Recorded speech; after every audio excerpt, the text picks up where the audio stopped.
Bonjour à toutes et à tous, de retour sur le Boeing 247D. Nous sommes sur l'aérodrome de Palerme en Sicile. Nous allons procéder à un call and dark de ce gros avion.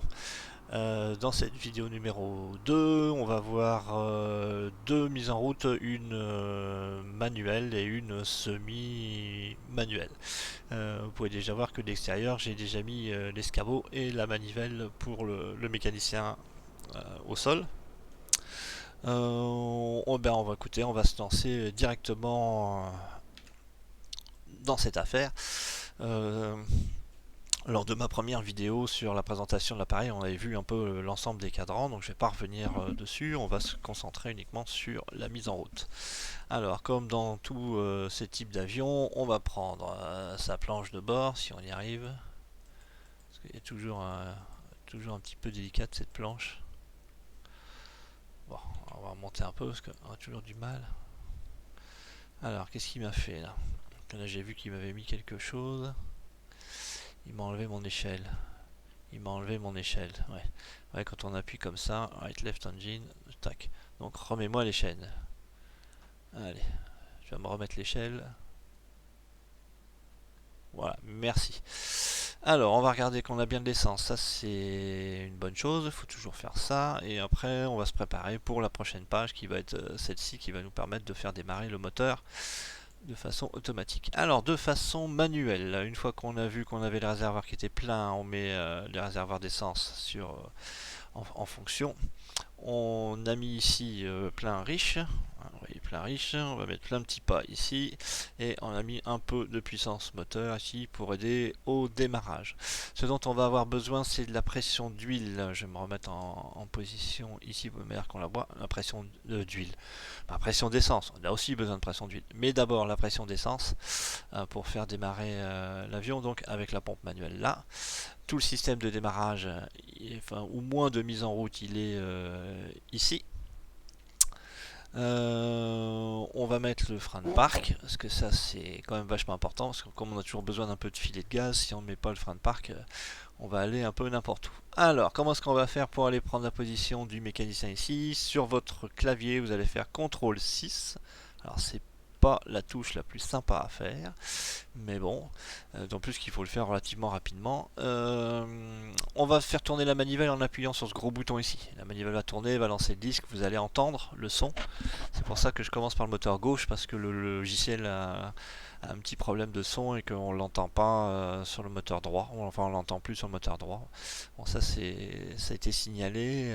L'éditeur le sait, il devra le corriger. Je pense que c'est avec le logiciel de son qu'il utilise qui a un petit problème avec Microsoft. Donc, le temps que ça se résolve. Donc, on lance d'abord le disque. Ici, on a le démarreur. On va cliquer sur le démarreur quand on aura suffisamment d'inertie. Et vous voyez, le moulin, il va partir dans le meilleur des cas. Alors, je dis dans le meilleur des cas parce que c'est un peu une galère à faire cette histoire. Voilà, donc on revient à l'intérieur de l'avion. Ce qu'on va faire, c'est qu'on va mettre le magnéto. Tac. On va dire que c'est le moteur de l'autre côté, celui-là, qu'on veut allumer. On est branché sur ce moteur-là. On va mettre ici la petite interface pour... On va mettre un petit peu de pression d'essence. Voyez, on a fait monter la pression d'essence. Et on va mettre du primaire. 1, 2, 3, 4, 5. Voilà. Alors, la pression d'essence, pourquoi c'est important? On vérifie d'abord aussi que le cliquet il est bien baissé ici. Ça marche. On n'a pas besoin de mettre de batterie tout de suite. Parce qu'il n'y a pas de commande de démarreur électrique. Tout se fait manuellement, entre guillemets. Alors, on va devoir ici mettre un peu de pression d'essence. Voilà, on met un petit peu de pression d'essence. Voilà, on va sortir et on va commencer à faire tourner. Alors, vous l'entendez tourner. Et on va faire que ça, des passages intérieur-extérieur. Donc là, on le fait tourner, il commence à charger le moteur, vous voyez, ça va de plus en plus vite. On repasse, intérieur, la pression d'essence est vite tombée, on la fait revenir à un maximum. On continue.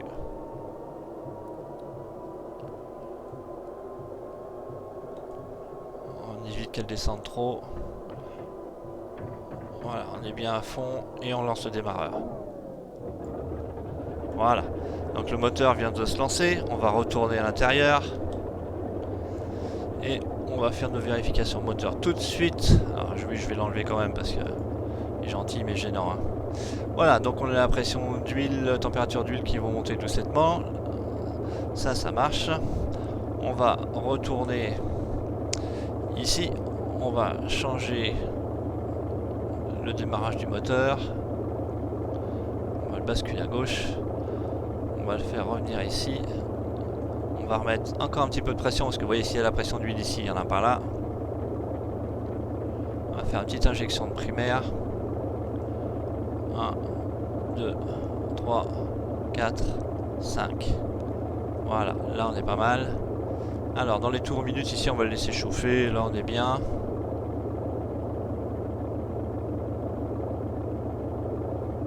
On va pas le mettre trop chaud. Voilà, on le redescend ici. Ça c'est plutôt pas mal.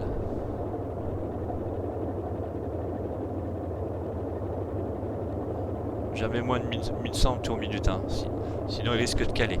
Alors, qu'est-ce qu'on va faire? Maintenant on va le faire en semi-automatique. Semi-automatique, alors je vais remonter un peu ici pour aller le chercher sans appuyer sur des trucs qui me le feraient regretter. Oh là, je passe à travers le capot, ouais. Je vais me remettre bien. Alors, c'est exactement la même chose, sauf que c'est lui qui va lancer le moteur. Donc je vais lui dire de le faire. Et voilà la petite manivelle. Alors d'abord je vais lui dire enlève ça ici, enlève ça là, enlève ton échelle et va la placer de l'autre côté. Oui, c'est un aéroport, il n'y a pas beaucoup de moyens, ils ont une échelle et une seule manivelle, donc ils sont obligés de faire le tour chaque fois. Donc vous voyez, il est en train de faire tout ça. Voilà. Il est en train d'installer l'escabeau, il a mis, je pense qu'il va mettre la manivelle. Voilà, il est prêt. Alors, ce que je vais faire, c'est que je vais faire la même chose. C'est-à-dire que je vais mettre la pression d'essence là-bas. Sauf que là, je vais lui demander, moi gentiment ici, vas-y, c'est toi qui pédales. Alors, pendant qu'il est en train de pédaler, je tiens la pression d'essence. Et quand il va être bon, il va allumer ici vert mèche. Vous voyez. Alors, on va mettre une bonne pression d'essence. Et là, on est pas mal en tour. Et on va le lancer. Ça n'a pas démarré. Oui, j'ai pas mis ici les magnétos. Voilà, évidemment, ça pouvait pas partir. Allez, on va dire on relance la machine. Excuse-moi, hein, je suis désolé, c'est ma faute. Hein. Allez, on met la pression d'essence.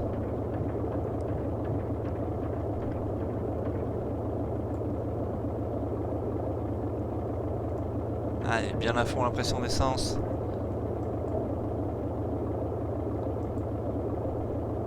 Ah oui, alors quand c'est comme ça, généralement, on est bon pour recommencer. C'est-à-dire qu'il faut remettre du primaire ici. Voilà, on va rechercher la tablette. On va remettre de la pression d'essence. Et on dit vas-y pédale là. Il va me maudire parce que c'est lourd, hein, un démarreur inertiel. Allez. Voilà. Voilà. Quand on fait les choses comme il faut, ça va tout de suite mieux. Même chose, on va regarder ici comment ça se passe. La pression d'essence est montée.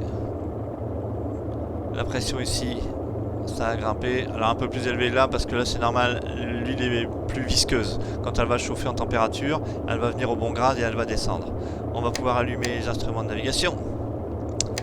Ici, Navlight, on va mettre une petite courtisie. Qu'est-ce qu'on va faire? On va revenir là. J'ai besoin de choses encore? Non. Tout est bon. Je vais mettre.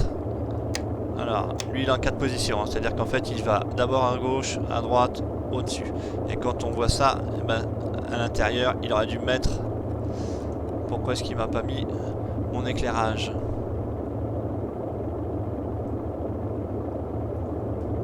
J'ai pas allumé ce qu'il faut, si j'ai allumé ce qu'il faut. Alors Alors je vais le mettre, descendre au bon régime aussi tous les deux. Voilà. Là il m'a mis le smoking light, ça devrait marcher ça. Ah, il y a un petit bug là, parce que là je devrais avoir le smoking light, là je devrais avoir les deux. Ici je devrais avoir les deux. C'est moi, j'ai pas mis la batterie. On n'est pas obligé de démarrer le moteur avec la batterie, mais après pour que les systèmes fonctionnent, il faut mettre la batterie. Du coup maintenant, ouais, merveilleux, j'ai les deux smoking light et le fast belt. Voilà, on va mettre la radio sur on, on va monter là-haut et on va mettre aussi sur on. Voilà, là c'est le fréquage, réglage, les fréquences. On a mis un peu de volume. Ouais, là je suis en train de capter une balise. On verra ça. On va la couper parce que sinon c'est chiant. On verra ça lorsqu'on fera la radio navigation. Bien, température, pression, tout ça c'est bon. Où j'en suis? Ah oui. Alors, ce que je vous avais dit aussi, c'est que là-bas on avait la radio. Et que si on demande la radio, je vais demander le sol par exemple ici, 121,25, 65. Est-ce qu'il me l'a réglé? Oui. Il me l'a réglé. Ouais, oui, 121,65. Alors si par exemple il me le fait ici, 123, il me l'a pas fait. Du coup on est obligé de le faire à la main. C'est ça l'astuce. Ah oui. 6, 7, 8. Et on va mettre 123. Oui, on va le régler là. 123,8. Et normalement, j'aurai Lattice ici. Mais je l'entends pas. Alors, je l'entends pas. On peut des fois se demander pourquoi on l'entend pas. C'est un peu curieux. Alors, on va regarder la boîte à fusibles. Faut toujours vérifier. Donc, ouvre-toi la boîte à fusibles. Et là, ah, il manque un petit fusible ici. Ça vient peut-être de là, pour ça que je n'aurai pas de radio. Donc je vais ouvrir ma boîte générale de fusibles. Et ici, vous voyez, j'ai une boîte de secours de fusibles. Donc on va la prendre, tac, et on va aller mettre un fusible ici. Voilà. Normalement, ça devrait peut-être aller mieux, ça. On va refermer ici la boîte. Tac. Et du coup, je vais demander Lattice. 123,8. Alors, pourquoi j'ai pas plus de son que ça? Je tourne le volume.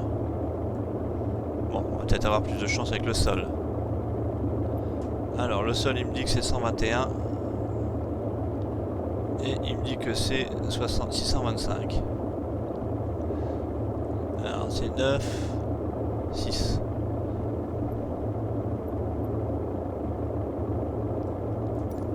C'est fait. Bon. Ça vient quand même pas du haut, faut que j'allume. Non, ça normalement c'est que la fréquence radio ici. Alors je l'avais pas encore fait, du coup je viens de le faire avec vous en direct dans le 121, 125. C'est bien 6, hein, je rêve pas. Ouais. Ah, 123. Qu'est-ce qu'elle me disait, la fréquence? 121, 625. Bon, alors on peut pas régler beaucoup les décimales, parce que ça c'est un vieux système, mais normalement ça devrait le faire. Je devrais avoir un contact avec le sol. Bon, bah écoutez, je réglerai ça une prochaine fois, parce que là, je sais pas quoi vous dire. Mais normalement ça devrait fonctionner. Alors, une fois qu'on a tout mis en route ici, on peut régler ça là, le baisser ici. On va lui demander gentiment, on va retourner sur la page, de fermer les passagers et d'enlever les wheelchocks. Donc on va regarder que sur l'extérieur il est en train de faire ça. Puisqu'il a enlevé les wheelchocks, il a enlevé l'échelle des passagers. Voilà. Et on va faire un petit roulage. Alors sans autorisation radio, c'est pas terrible, mais on va s'en contenter. Alors, on va mettre les pieds sur les freins. On va enlever les freins, ils roulent quand même. Alors, il faut toujours avoir un peu de... comment je vais dire, de puissance de gaz. Jamais tomber à 0, parce que sinon vous risquez d'avoir une extinction des moteurs. Donc on va le laisser rouler. Alors au sol, il se dirige très très bien.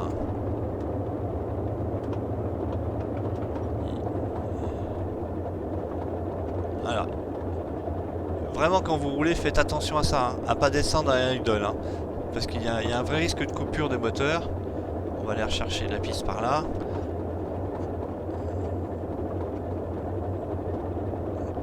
Alors, c'est une vieille dame, ça se brusque pas. Hein. Hop, hop, hop, hop, hop. Ah oui, alors du coup, c'est vrai, il faut un petit peu anticiper sur les virages. Parce qu'une fois qu'il est lancé, il est lancé. Hein. Voilà, donc on va aller se positionner là-bas. On va y aller doucettement. On va aller jusqu'au seuil de piste. Donc le roulage, tout en douceur.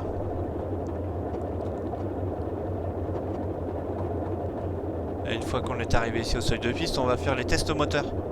Donc on va s'arrêter ici. Alors, on garde toujours un peu, hein.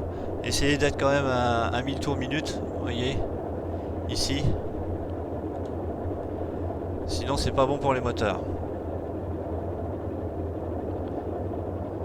Voilà, au moins ça. Allez. Du coup je vais me mettre là, je vais remettre les freins de parc. Et on va faire le test moteur. Qu'est-ce qu'on peut faire comme test moteur? On peut baisser les magnétos pour voir si ça fonctionne ou pas. Hop hop hop. Eh ben, j'ai changé un peu de réservoir comme un fou. Alors, sur les tests ici de coupure magnéto, c'est pas fou. Vous voyez, je le baisse ici, j'ai même pas besoin de le monter normalement, ça devrait se baisser, mais je l'ai pas. Je sais pas si ça marche ou pas. Voilà, si on a vu la coupure quand même quand j'ai tout coupé, mais... ouais, c'est pas excessif. Alors par contre, ce qu'on va faire, c'est ici, on va soulever le petit capot là, c'est le test de pas d'hélice. Alors, vous mettez comme ça en régime relativement réduit, et puis on appuie dessus. Et vous voyez ici, mes tours de pas d'hélice ici chutent. Ça veut dire que mon système de mise en drapeau il fonctionne. Par contre, on va le laisser tomber ici jusque 500 et il va se réenclencher. Voilà. Pour le remettre, parce que là vous avez l'hélice à gauche en drapeau, c'est pas terrible, on reclique dessus, mais il y a une certaine inertie. Le temps que la pression d'huile se mette dans le cône de l'hélice et refasse pression de l'autre côté. Et il faut compter 10-15 secondes. Alors on clique dessus.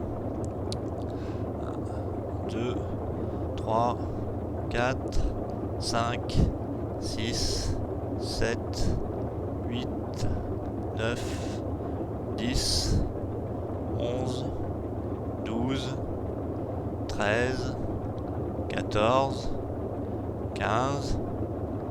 Ça serait bien qu'il revienne. Voilà, il remonte. Voilà. Donc ça prend son temps ici, il va revenir à peu près à son régime initial et le bouton va se désenclencher.